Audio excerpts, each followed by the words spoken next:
Hi dreamers and make-believers. In today's video, I am doing my review on the book-to-movie adaptation of Everything, Everything by Nicola Yoon. I read this book earlier this year. It's a short and sweet read, really enjoyable, and I gave it a 5 stars. It is about a girl called Madeline Whittier, and she basically has this disease called SCID, or SCID for short, and it's a horrible disease where basically the sufferers are allergic to the outside world, and so this girl, Maddie, has this condition, and you know, she suffered with it for a long time. She's been inside her house for 17 years, and I think it actually starts on her 17th or 18th birthday. So, you know, she's been, I think it's 18, yeah, she's been inside for 18 years without, like, experiencing normal life. Like, she goes to school online, and she's now doing architect classes via online, and then sometimes her professor comes and, you know, like, but once or twice, and even then, you know, everyone just feels sorry for her that she's just been trapped in this house, and then they're like, see you later, because they can all go outside, and she can't, so it's really sad. And then her neighbor moves in, and the neighbor is a guy called Ollie, and he is just, you know, lovely and swoony, and, you know, she just starts to get the pity-patters in her heart that she never really felt before because she's never been outside. And she starts to question, is it worth living a long life in a bubble where you experience nothing, or is it better to live a short life outside in the big, wide, scary world and experience everything? She starts to ask that question of herself, especially when she starts to communicate with Ollie via text and stuff like that, and, you know, a relationship, like a friendship, forms, and obviously they want it to be something more, but can it be something more because she's stuck inside a house? So yeah, it's a really interesting story, and a really unique story, and really moving, and really touching, and really, really cute.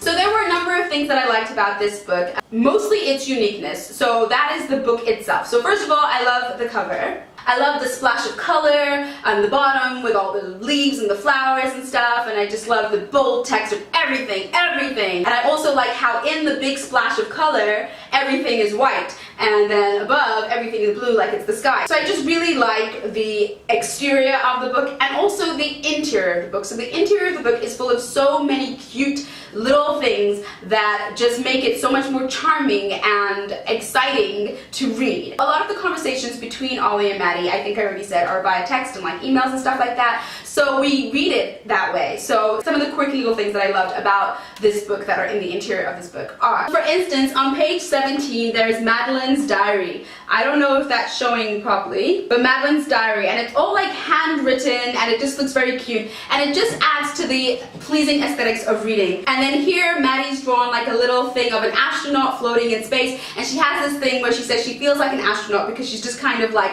on the outside observing the world, so she kind of like feels this kinship with an astronaut. I also love the extreme diversity in this book. So Maddie, the main character with this illness, is half Chinese, half African American. So I just love that great diverse mix of the main character, plus she of course falls for the neighbor who is a Caucasian guy, so I just love that. So there was like a mixed race relationship, plus the girl, the main character, is also just of such unique ethnicity that I just really liked that diversity that's coming into the story, because of course it's been a big thing on BookTube lately that, you know, there's not enough diversity in YA books. So I just thought that Everything, Everything definitely had that little piece that everyone says has been missing from the YA market. And then of course I really enjoyed the twist in this book. Now I'm not going to spoil it for anyone that hasn't read it, but there's definitely a twist that a lot of people have said they found predictable. I did not. I was very surprised by this twist, and I enjoyed being surprised by this twist, and so I really like that about the book as well.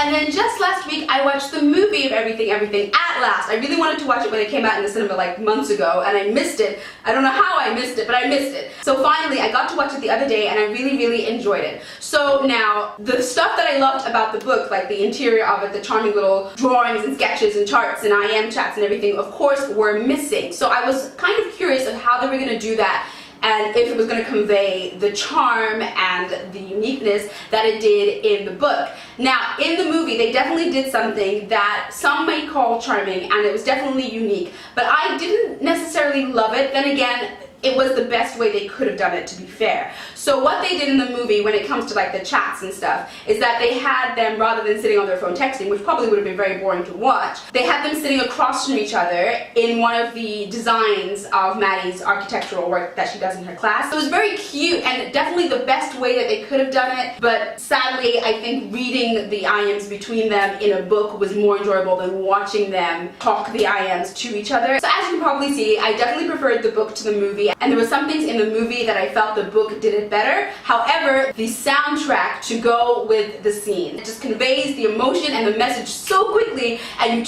you're instantly there, you're instantly feeling it, you're instantly vibing with the characters from the soundtrack and the song that goes with it, and they just chose the perfect music to accompany these scenes.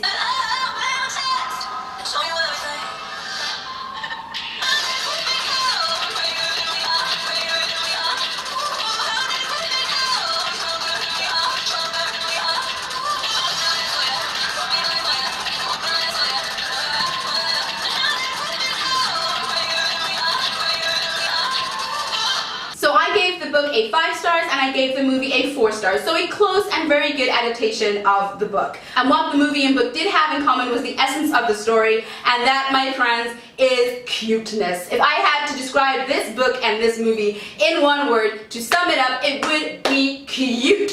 And that is all for today. Until next time, I'll see you. Bye!